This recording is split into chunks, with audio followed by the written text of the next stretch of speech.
Fala galera do Projeto Evolução, beleza? Como vocês sabem, eu sou o professor Fábio Gonçalves, técnico em edificações formado pela Universidade de Salvador e estudante da graduação em História pela Universidade Federal da Bahia.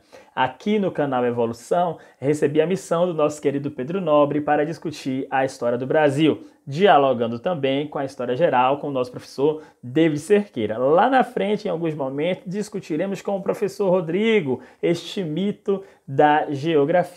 Observem, hoje, dialogando com a aula anterior, nós adotamos um tema extra em resposta e agradecimento a algumas solicitações. Falaremos aqui, nesta aula desta semana, sobre os movimentos sociais afro-brasileiros, povos indígenas e mulheres.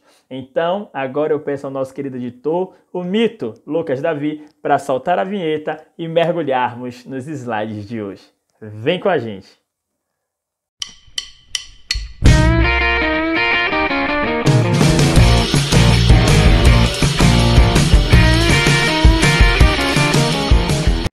Então, gente, vamos nessa.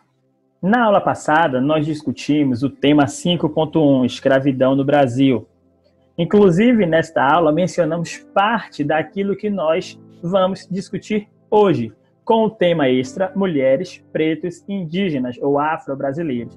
E aqui estudaremos essa mistura de períodos históricos aqui no cenário do que hoje nós chamamos de Brasil. Na aula que vem, nós voltaremos ao nosso planejamento, que já está, inclusive, disponível lá no nosso Drive. Falaremos sobre as revoltas e montins no período colonial. Uma série de revoltas, uma série de movimentações que nós teremos aqui para discutir. Em seguida, como prometido, nós teremos o tema 6.1, com as revoltas separatistas. Observem, primeiro nós vamos estudar as nativistas, certo? Grosso modo, sem o interesse de desligar de Portugal. Em seguida, nós vamos falar das separatistas. E nessa aula, abordaremos duas. A Confidência Mineira, de 1789, e a Conjuração Baiana, de 1798. Tranquilo, gente? Então, nós vamos nessa. Nós estamos trabalhando nessa aula, grosso modo, com as movimentações sociais. Inclusive, eu posso fazer aqui uma pergunta interessante para as reflexões, não apenas na área de história, mas que pode ajudar, inclusive, nas reflexões para uma redação, por exemplo. Eu pergunto, quais foram, gente, os mecanismos de inserção dos povos pretos na sociedade brasileira no momento em que nós chamamos de pós-abolição? Será que existiu um resultado? É uma primeira problemática para pensarmos nesse período, certo? Podemos ir ainda adiante.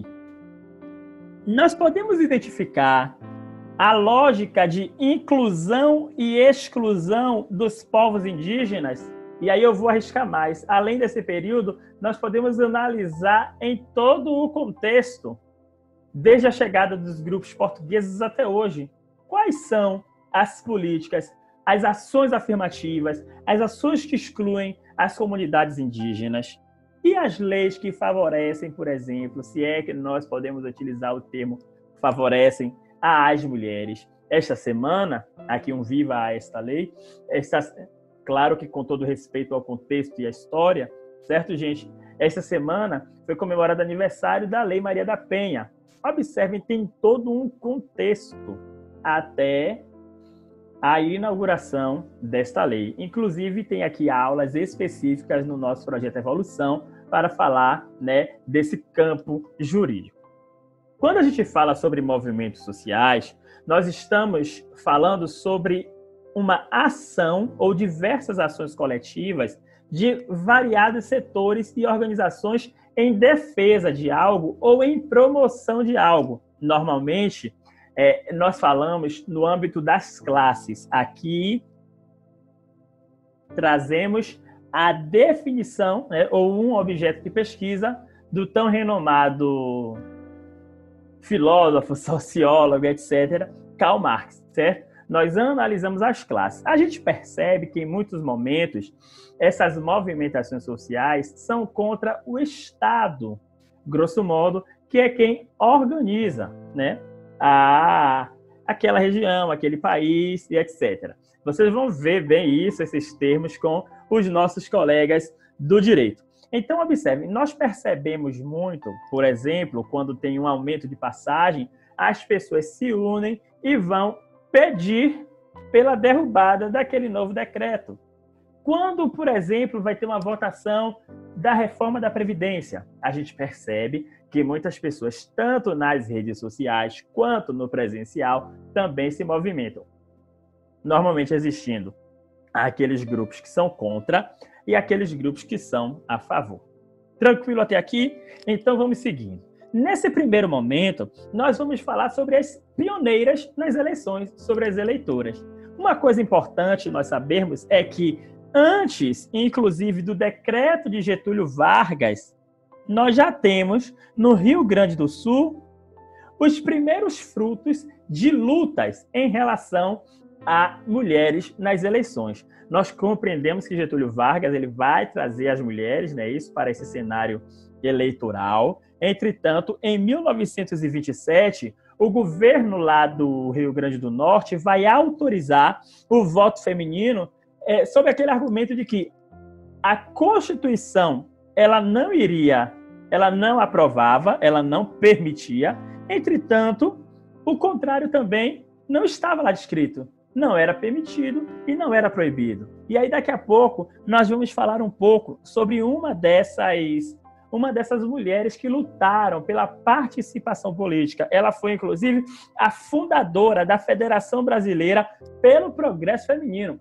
E nós estamos falando, né, desse momento de Primeira República. A fundação desse partido foi lá em 1922. Então, observem o seguinte, quando nós estamos falando sobre essas movimentações, sobre as resistências, que as mulheres lutaram, que as mulheres começaram a sair para o trabalho, que os povos pretos estavam resistindo, nós precisamos que os povos indígenas estavam também resistindo e as vidas dos indígenas importam. Nós não estamos falando que era exclusivamente nesse momento que os povos indígenas eles estavam lutando. Compreenderam mais ou menos? Ou que os outros grupos estavam lutando apenas nesse momento? Em toda a história, em todo o contexto, desde o início de nossos estudos até os dias atuais, nós temos a resistência e nós temos a luta. As lutas, daqui a pouco nós observaremos algumas charges, certo?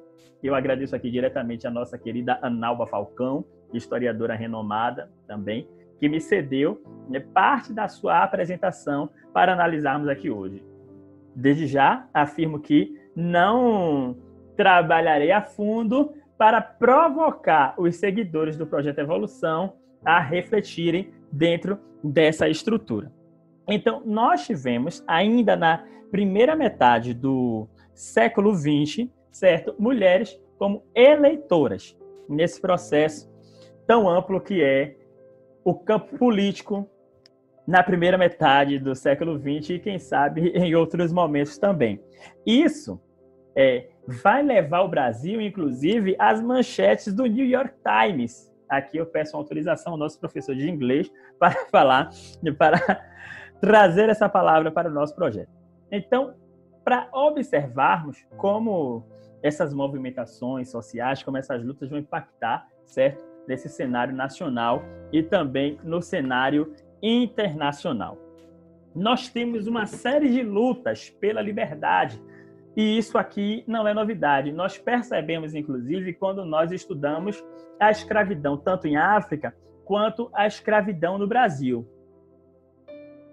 E a gente percebe que diversas pessoas foram importantes, ou nós percebemos que toda a população preta que foi escravizada foi importante nessa luta pela liberdade, porque, de algum modo, elas buscaram,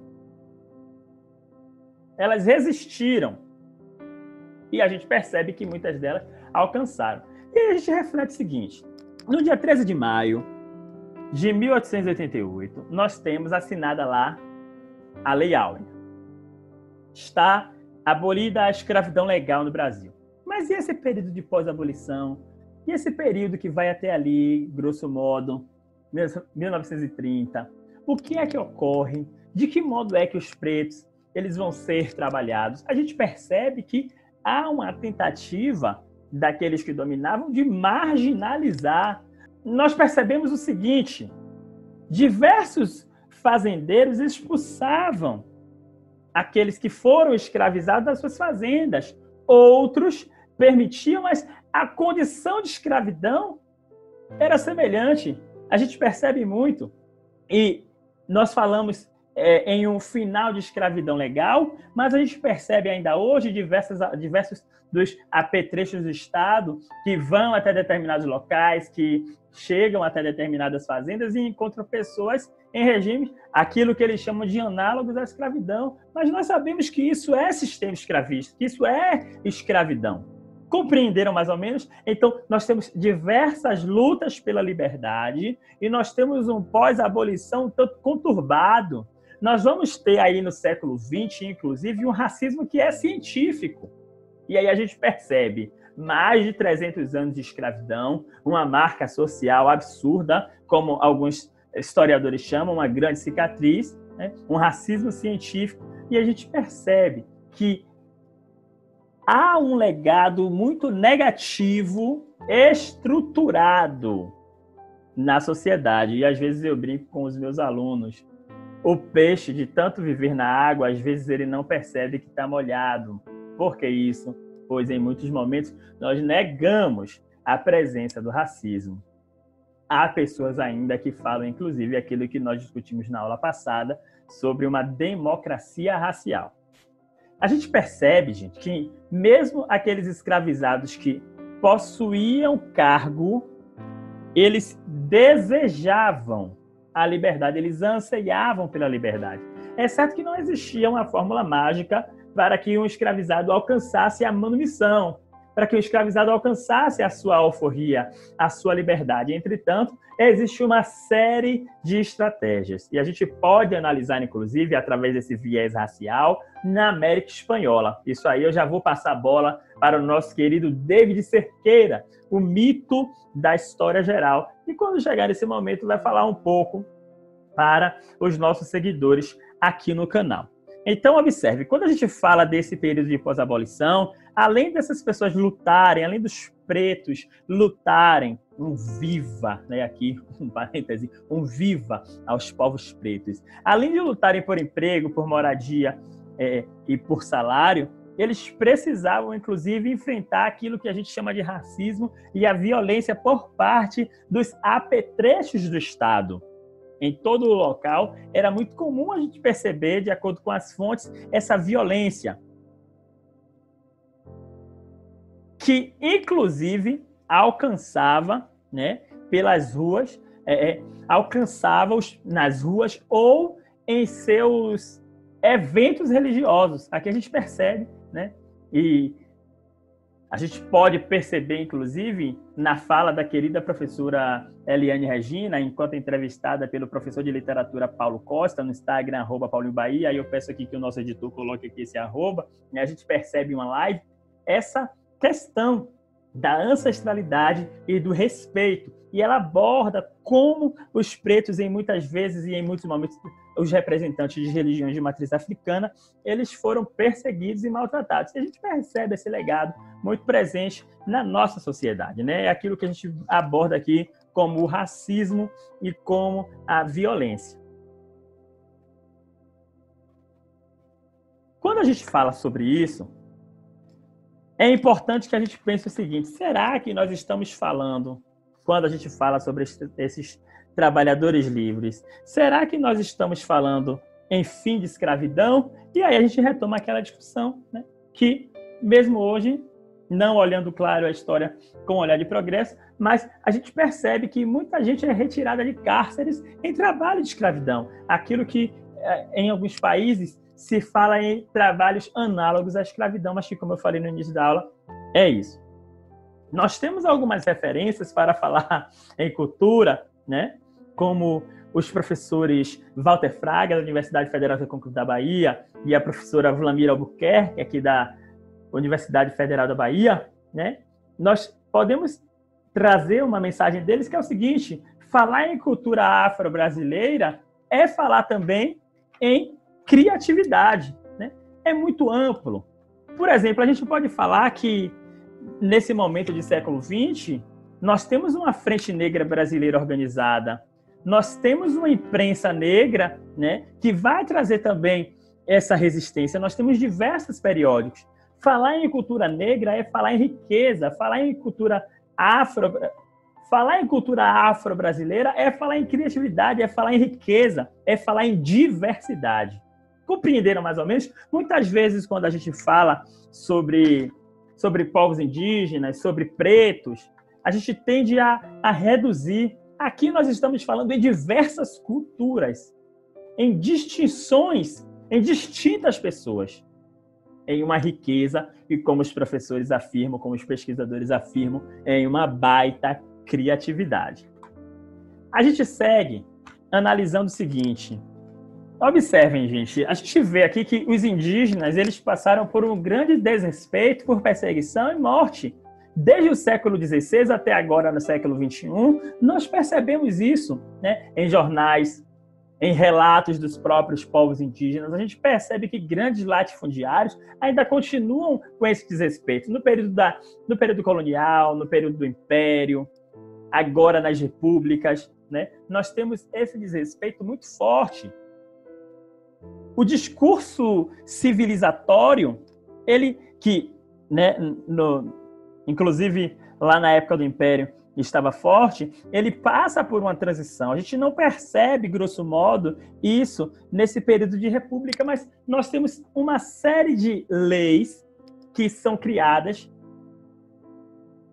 inicialmente que aparenta uma defesa, e aqui os nossos colegas do direito vão dialogar comigo, mas que a gente percebe que não há uma valorização e que não há um respeito dos povos indígenas, que são os nativos. Quando os grupos europeus chegaram e invadiram e ocuparam esse território, estes povos aqui já estavam. Eles aqui já viviam e eram os donos da terra. Então, um modo aqui, inclusive, é trazer um viva aos povos indígenas, estes povos que resistem. Em outras aulas, inclusive a gente pode até convidar alguns colegas para um debate, nós falaremos também especificamente em relação aos grupos indígenas. E aqui eu trago o nome me permitam uma pronúncia mais aportuguesada, Berta Lutz, para finalizarmos a aula, para que não fique uma dica tão longa, né? E nós falaremos muito mais sobre essas movimentações em outros momentos, sobre os pretos, sobre os afro-brasileiros, sobre os afro-americanos, de um modo geral, dialogando aqui com o professor David Cerqueira, sobre movimentações de mulheres, sobre grupos indígenas, né? Nós vamos finalizar aqui, antes de olharmos algumas charges, com a Berta Lutz, que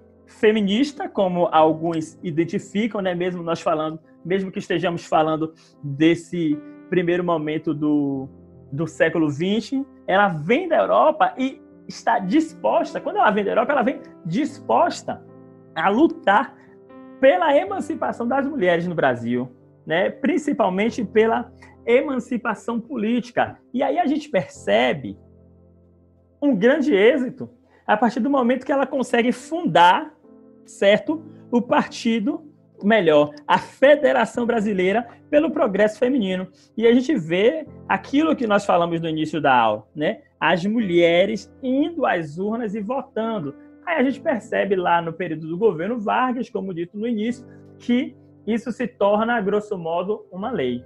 Então, é a partir, sim, desses movimentos sociais, foi a partir destes movimentos sociais que uma série de direitos foram alcançados pelo povo. E aqui, como diz um dos filósofos contemporâneos, em relação a esses direitos, nós podemos citá-lo aqui. Vamos, amigo, lute, vamos, amigo, ajude, senão a gente acaba perdendo o que já conquistou. E é assim, de mãos dadas, sem soltar a mão de ninguém, que a gente vai avante.